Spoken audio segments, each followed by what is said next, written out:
Привет, я Таня. Все мы ждем долгожданной премьеры второй части «Аватара. Путь воды». И премьера уже совсем скоро, но чтобы было интереснее ждать, я специально для вас подготовила 15 интересных фактов. Сначала премьеру обещали еще в 2014 году, но даты постоянно переносились аж 8 раз, потому что Джеймс Кэмерон не готов был работать над фильмом, пока не будут готовы сценарии ко всем проектам. Премьеры 3, 4 и 5 частей запланированы на декабрь 24, 26 и 28 годов. Для реалистичной передачи движений и атмосферы кадры под водой действительно снимались под водой, а для этих самых съемок построили резервуар аж на 3,5 миллионов литров. Фильм снимали на Калифорнийском побережье и также в Новой Зеландии. Еще в 60-х годах Джеймс Кэмерон вдохновился подводным миром благодаря Жак-Ив Кусто. Джеймс Кэмерон настолько дотошный, что к первой части он сначала готовился 5 лет и только потом приступил к съемкам фильма. К тому же он еще и тиран, и актеров он тиранит на площадке по полной программе. Он запрещает им пользоваться телефоном, и пока они не отработают свои сцены, им не разрешено уходить. По просьбе Кэмерона компания Sony специально для фильма разработала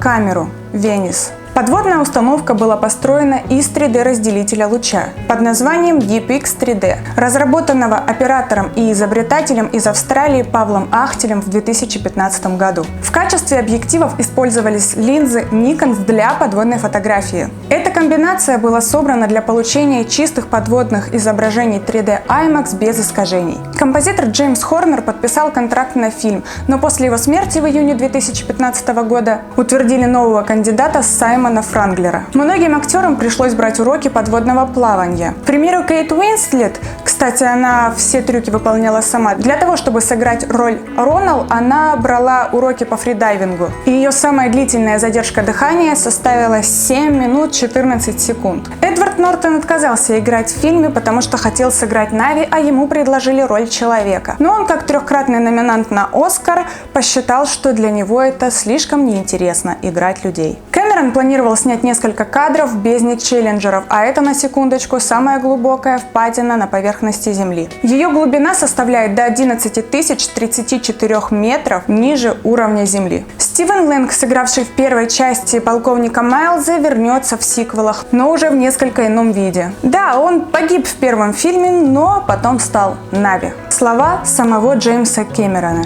Я не хочу просто снять фильм, а потом еще один и еще один. Я хочу рассказать грандиозную историю. Я сказал, пусть представит себе серию романов «Властелин колец», и мы их адаптируем. В теории все было прекрасно, а потом мне пришлось создать чертовы романы, чтобы их экранизировать. Если вы еще знаете какие-нибудь интересные факты, то обязательно пишите их в комментариях. Не забывайте ставить лайк и подписываться на этот канал, мне это очень важно. Всем классного настроения, пока! Венис, Венис, Венис, Венис, Венис. Подводная установка была построена из 3D-разлучителя луча.